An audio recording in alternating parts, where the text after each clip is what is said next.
Cylinder தட்டுப்பாடு, திமுக அரசின் நிலைப்பாடு என்ன? இதை நான் கேட்கல, கீழே இருக்கிற நம்ம அன்புமணி கேட்டிருக்காரு.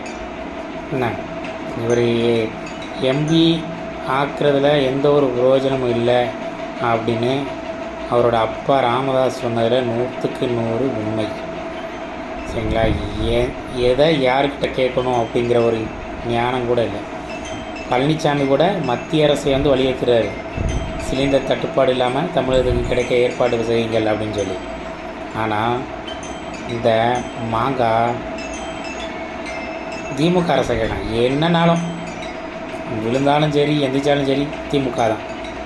என்னத்தை சொல்ல, கொஞ்சமாவது யோசிப்பாரா, யோசிக்க மாட்டாரா? இவர் எப்படி மத்திய அமைச்சராக இருந்தார், அதெல்லாம் நினச்சி பார்த்தோம்னா கண்டிப்பாக மிகப்பெரிய கஷ்ட காலம்தான்.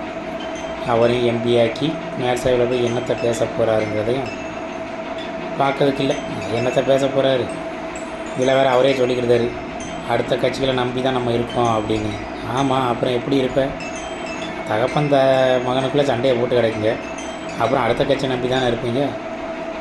உங்களுக்குள்ளேயே ஒரு ஒத்துமை இல்லை.